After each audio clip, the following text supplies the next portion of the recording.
ఇప్పుడు తెలుగుదేశానికి పడే ఓట్లని నేను తేలేడు, జనసేనకు పోయే ఓట్లని నేను తేలేడు. అంటే మొన్నటితో కంపేర్ చేసుకుంటూ ఇప్పుడు ఇద్దరిది ఓట్ బ్యాంక్ పెరిగింది. మెయిన్ పవన్ కళ్యాణ్ గారు జనసేన ఓట్ బ్యాంక్, అది కూడా కాపు సామాజిక వర్గం అనేది కదా మొన్న స్థానిక సంస్థల ఎన్నికల తర్వాత గారు. ఇప్పుడు అది ఎంత తెస్తారా అంటున్నాను. ఎక్కడ వచ్చినాయండి? అక్కడ గోదావరి జిల్లాలో పోనీ వాళ్ళు ఇద్దరు కలిసి పోటీ చేసి అసలు బలం ఉన్నది అక్కడ. ఏమొచ్చినాయి మొన్న స్థానిక ఎన్నికల్లో? ఏం రాలేదు కదా, 1-6 తప్పించి ఏం రాలేదు అక్కడ.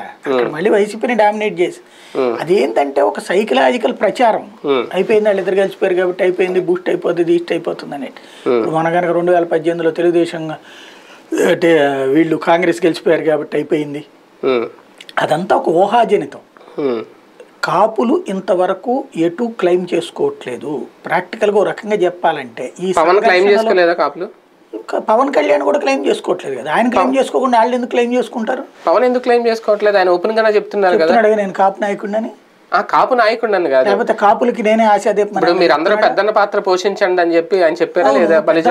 అంటే అన్ని పార్టీలు వాళ్ళనే ఉండమని, జనసేనకి రమ్మని కాదు కదా. అంటే ఒకప్పుడు 2014 ఆ టైంలో ఇది మాట్లాడలేదు కదా, ఇప్పుడే కదా మాట్లాడింది. 2019 కూడా ఆ మాట మాట్లాడలేదు కదా, మెచ్యూర్ అయ్యాడు, ఇప్పుడే కదా మాట్లాడింది. మెచ్యూర్ అయ్యాడు ఇప్పుడు. అంటే కాపులు నాకు సహకరించండి అనే కదా దాని అర్థం. నాకు సహకరించమంటలేదు కదా, మీరు పెద్దన్న పాత్ర పోషించమన్నారు. పెద్దన్న అంటే ఏంటి? మన ఇంటికి వచ్చి కూర్చోవడం కాదు కదా, ఊళ్ళో ఉండి పంచాయతీ చేయడం. మీరందరూ ఇటు అయ్యండ్రా, మీరంతా ఇటు అయ్యండ్రా అని చెప్పడం. అంతేగాని తను కాపును ఓన్ చేసుకోని అన్నాడు. కాపులు కూడా తను ఓన్ చేసుకోవాలి కదా.